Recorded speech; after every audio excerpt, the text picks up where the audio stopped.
Good morning students. कल हम लोगों ने हिंदी व्याकरण में अनुस्वार स्वर के दो जो भेद बच गए थे, ओष्ठ के आधार पर और मुख विवर के आधार पर, कल हमने उसको पढ़ा था।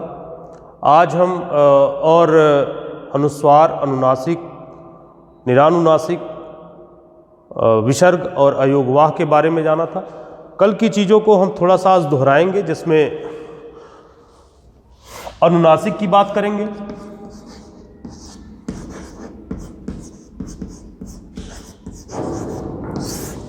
अनुस्वार की बात करेंगे,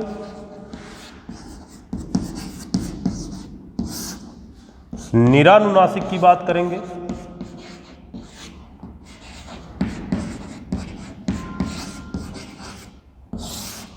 विसर्ग की बात करेंगे, पुनः अयोगवाह की बात करेंगे,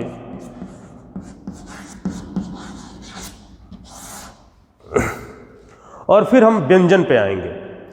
इन पांचों टॉपिक को हमने कल देखा था। एक बार फिर हम सरसरी निगाह से दोहराने के उद्देश्य से इसको देखेंगे कि अनुनासिक क्या है।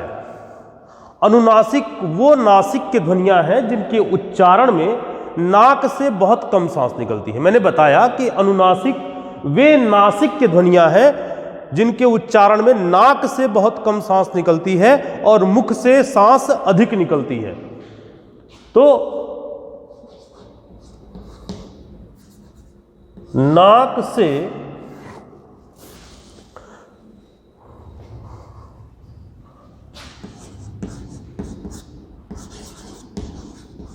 बहुत कम सांस निकलती है और मुख से अधिक। अनुस्वार में ठीक विपरीत हो जाएगा। कल मैंने यह भी बताया था कि अनुनासिक को प्रदर्शित करने के लिए हम चंद्रबिंदी का प्रयोग करते हैं। अनुनासिक के प्रदर्शन के लिए हम चंद्रबिंदी का प्रयोग करते हैं। जो मूल विशेषता इसकी है कि नाक से बहुत कम सांस निकलती है और मुख से अधिक। एक जो और जानकारी की चीज है कि प्रायः हम जो देखने को मिलता है, अपवाद को छोड़ दिया जाए तो प्रायः ये देखने में आता है कि चंद्रबिंदु का प्रयोग वहीं पर होता है जहां पर स्वर की मात्रा शिरोरेखा के नीचे लगी हो। चंद्रबिंदु का प्रयोग वहीं पर होगा जहां पर स्वर की मात्रा शिरोरेखा के नीचे लगी हो। जैसे चांद, जैसे गांव, जैसे आंत। एक दो अपवाद को अगर छोड़ दिया जाए तो आम तौर पर चंद्रबिंदु का प्रयोग वहीं पर होगा जहां पर स्वर की मात्रा शिरोरेखा के नीचे लगी होगी। अब बात करते हैं अनुस्वार की। अनुस्वार में मुख से सांस नाक से सांस अधिक मात्रा में निकलती है और मुख से कम मात्रा में। कई जगह पे आप ये भी पढ़ने को पाएंगे, कई पुस्तकों में आपको ये भी पढ़ने को मिलेगा कि अनुस्वार जो है वो व्यंजन ध्वनियों की विशेषता है। अब यहां पर यह बात परेशान करने वाली है कि एक जो बिंदी है, अनुस्वार को प्रदर्शित करने के लिए हम बिंदु का प्रयोग करते हैं, तो यह बात थोड़ी सी परेशान करने वाली है कि आखिर अनुस्वार जो है वो व्यंजन ध्वनि की विशेषता कैसे है। तो मैंने कल इसकी चर्चा भी करी थी आपसे कि अंग इय ड़ न म, अंग इय ड़ न म, इन 5 अक्षरों की जगह, पंचमाक्षरों की जगह इसका प्रयोग किया जाता है। इसलिए इसे कहा जाता है कि यह व्यंजन ध्वनियों की भी विशेषता है। इसके बाद निरानुनासिक की बात करते हैं। अनुस्वार की एक और विशेषता की चर्चा मैंने की थी कि अनुस्वार और विसर्ग दो के दोनों स्वरों के सहारे बोले जाते हैं, अर्थात इनका उच्चारण स्वर के ठीक बाद किया जाता है। ये कैसे होता है, जब हम फिर अभी विसर्ग को पढ़ेंगे तो फिर मैं बता दूंगा आपको। निरानुनासिक की चर्चा मैं करना चाहूंगा आपसे कि निरानुनासिक क्या है। जब भी सस्वर वर्णों का उच्चारण किया जाएगा, सस्वर वर्ण जहां पर नाक की ध्वनि का कोई भी प्रयोग न हो, नासिका ध्वनि का प्रयोग जहां बिल्कुल नहीं के बराबर होगा, उन्हें हम सस्वर वर्ण कहते हैं। और ऐसी ही शब्दों या वर्णों को हम कहते हैं निरानुनासिक। निर मतलब होता है नहीं, जहां पर नासिका का प्रयोग बिल्कुल भी न किया गया हो, जैसे इधर उधर, अपना, आप, घर इत्यादि के जो इत्यादि शब्द जो आते हैं वहां पर नाक का प्रयोग बिल्कुल भी नहीं है, इसलिए हम इसे निरानुनासिक कहते हैं। विसर्ग, आमतौर पे जो विसर्ग के बारे में हम जानते हैं कि विसर्ग को जो है इन दो बिंदुओं के माध्यम से प्रदर्शित किया जाता है किसी भी शब्द के बाद में। विसर्ग मूल रूप से संस्कृत की ध्वनि है, मूल रूप से तत्सम शब्दों में देखने को मिलता है। विसर्ग भी जो है, मैंने अभी थोड़ी देर पहले बताया था आपसे कि ये स्वर के बाद प्रयोग किए, स्वर के बाद, स्वर के सहारे बोले जाते हैं। विसर्ग के उच्चारण में हकार जैसी ध्वनि होती है, जैसे पयः, जैसे प्रातः, हकार। जब आप जब विसर्ग का उच्चारण कर रहे होते हैं तो विसर्ग के उच्चारण में ह जैसी ध्वनि आपको बाद में दिखाई पड़ती है, जैसे पयः, जैसे प्रातः। अब मैं जो चर्चा कर रहा था कि ये ठीक स्वर के बाद आते हैं, तो जैसा कि हम जानते हैं कि यह जो है ये एक व्यंजन है और व्यंजन बिना स्वर के सहयोग के नहीं बोला जाता। व्यंजन बगैर स्वर के सहयोग के नहीं बोला जाता। उसी तरह से मैंने भी कहा था कि ये स्वरों के सहारे बोले जाते हैं। अ के ठीक बाद, य में जो अ छिपा था हमने उसे निकाल दिया और अ के ठीक बाद ये विसर्ग यहां पर आया हुआ है। उसी तरह से अनुस्वार में भी होता है।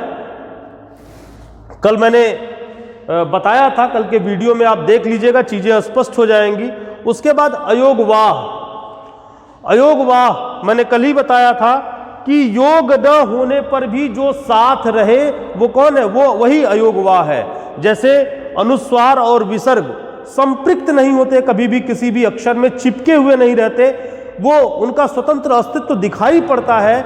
इसीलिए स्वतंत्र अस्तित्व दिखाई पड़ते हुए भी वे साथ रहते हैं, वो चिपके हुए नहीं रहते, वे संपृक्त नहीं रहते, वे संश्लिष्ट नहीं रहते, लेकिन फिर भी वो साथ साथ चलते हैं, उनका प्रयोग साथ साथ होता है। जैसे गंगा शब्द है, तो गंगा में क्या है, विसर्ग, गंगा लिखते समय हम अनुस्वार का प्रयोग ऊपर कर देंगे, हम अंक लिखते समय अनुस्वार का प्रयोग ऊपर कर देंगे।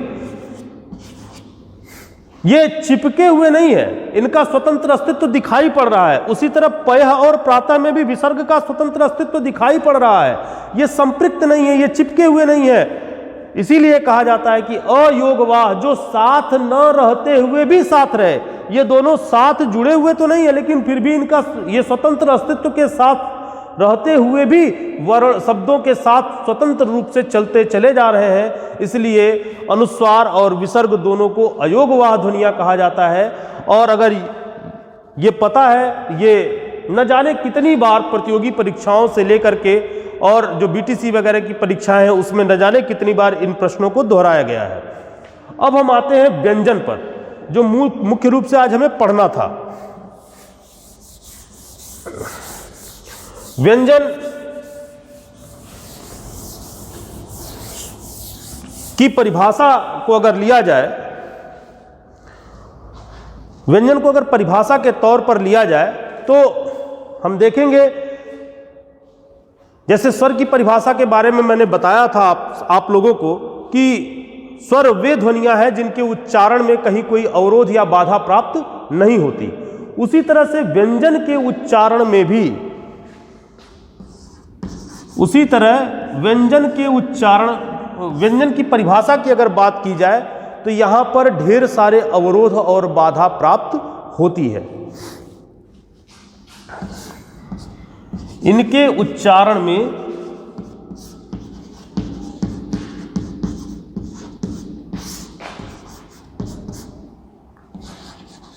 मुख के अवयव आपस में अंतःक्रिया करते हैं।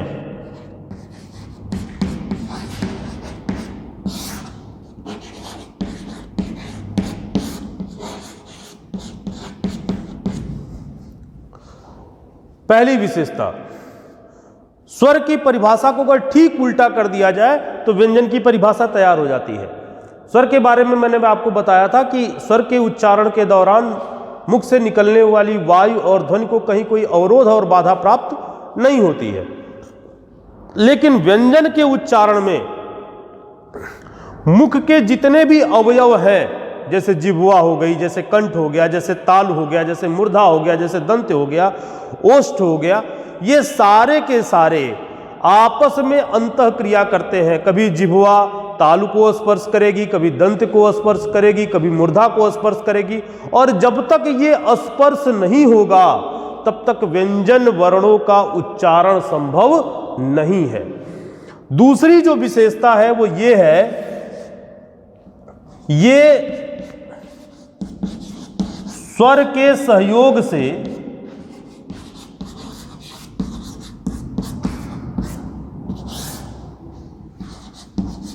उच्चरित होते हैं।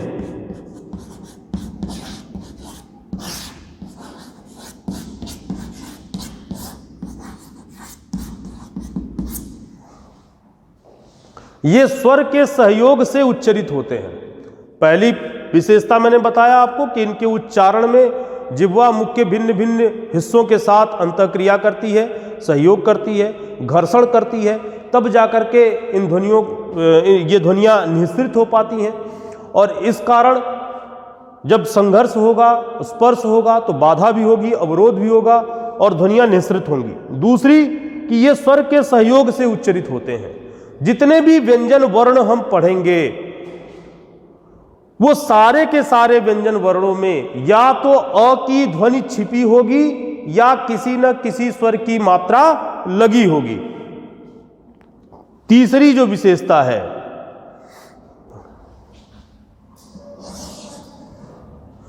कि किसी भी व्यंजन की कोई मात्रा नहीं होती, किसी भी व्यंजन की अपनी कोई मात्रा नहीं होती।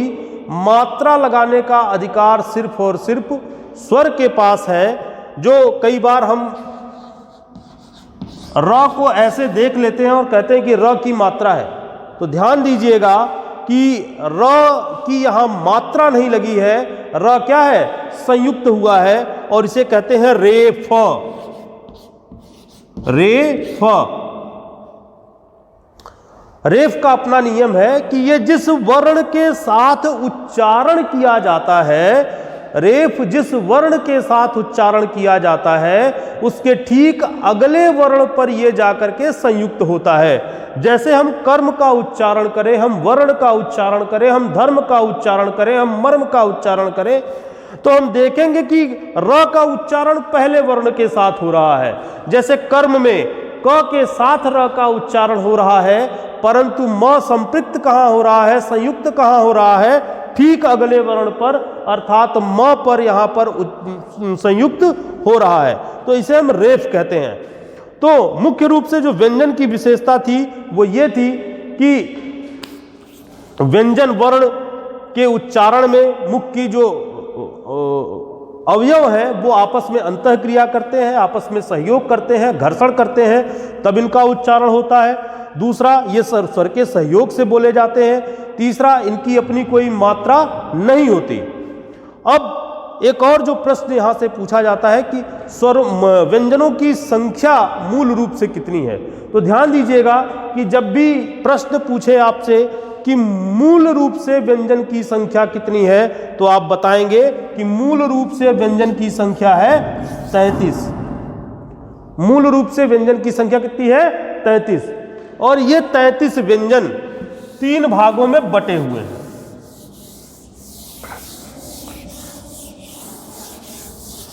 ये 33 व्यंजन मूल रूप से 3 भागों में बटे हुए हैं। पहला है स्पर्श दूसरा है अंतस्थ और तीसरा है ऊष्म या संघर्षी।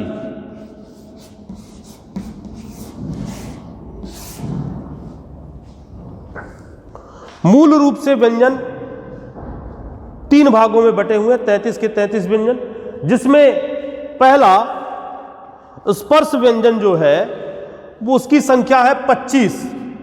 यह भी प्रश्न पूछता है कि स्पर्श व्यंजनों की संख्या कितनी है, यह भी संख्या पूछता है कि स्पर्श व्यंजनों की संख्या कितनी है 25। अंतस्थ व्यंजनों की संख्या है 4 और संघर्षी या ऊष्म व्यंजनों की संख्या है 4।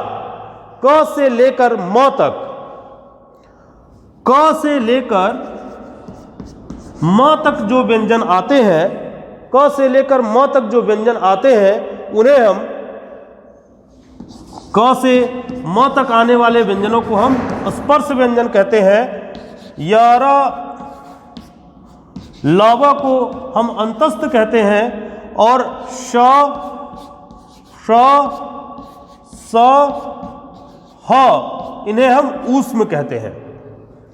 स्पर्श इन्हें इसलिए कहा जाता है क्योंकि जिह्वा इनके उच्चारण के दौरान कभी कंठ, कभी तालु, कभी मूर्धा, कभी दंत, कभी ओष्ठ आपस में स्पर्श करते हैं।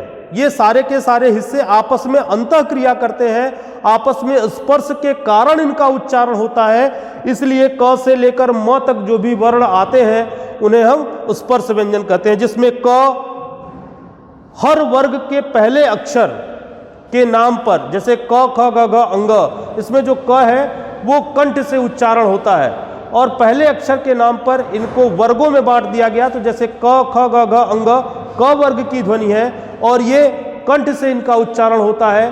च छ ज झ ञ ये तालव्य ध्वनियां हैं और च वर्ग कहा जाता है, च छ ज झ ञ को च वर्ग की ध्वनियां कहा जाता है। ट ठ ड ढ ड़ को ट वर्ग की ध्वनियां बोला जाता है और इनका उच्चारण मूर्धा से होता है। उसी तरह से त थ द ध न ये त वर्ग की ध्वनियां हैं और इनका उच्चारण दंत से होता है। प फ ब भ म इनके उच्चारण के दौरान दोनों ओठ आपस में स्पर्श कर रहे हैं, इसलिए इन्हें हम ओष्ठ ध्वनियां कहते हैं और प वर्ग की ध्वनियां भी बोलते हैं। परंपरा में मध्य में पढ़ने के कारण, वर्णमाला की परंपरा में मध्य में पढ़ने के कारण यारा लावा को अंतस्थ ध्वनियां कहते हैं और श ख स ह इन्हें ऊष्म या संघर्षी कहा जाता है। ऊष्म या संघर्षी कहने के पीछे का कारण यह है कि श स श ह जो ये 4 ध्वनियां हैं इनके उच्चारण में जिह्वा संघर्षी इसलिए कहा जाता है कि जिह्वा घर्षण के साथ, संघर्ष के साथ इनका उच्चारण कर रही होती है, इसलिए इन्हें संघर्षी कहा गया। और घर्षण या संघर्ष के कारण इन वर्णों का जब उच्चारण होता है तो मुख से निकलने वाली वायु जो होती है वो गर्म अर्थात ऊष्म हो जाती है, इसलिए इन 4 के चारों वर्णों को ऊष्म वर्ण भी कहा जाता है। कल हम लोग जो है व्यंजन वर्णों के वर्गीकरण, जो उच्चारण स्थान और प्रयत्न के आधार पर हम पढ़ेंगे।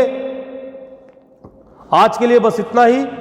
वीडियो को ज़्यादा से ज़्यादा लाइक कीजिए, चैनल को सब्सक्राइब कीजिए, बेल आइकन दबाइए, ढेर सारा प्यार दीजिए जिससे हमें प्रोत्साहन प्राप्त हो और हम आपके लिए और बेहतर वीडियो और बेहतर जानकारी दे पाएं। धन्यवाद।